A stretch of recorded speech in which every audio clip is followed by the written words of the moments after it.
So an 8RT rear axle assembly. It can come in a few different sizes.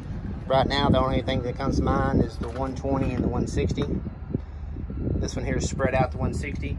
I can tell because of the spacing. I know currently we've got 120s.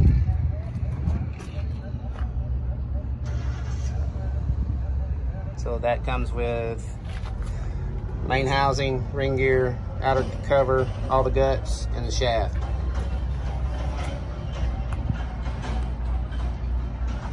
The left hand and right hand are different just on the bare housing piece.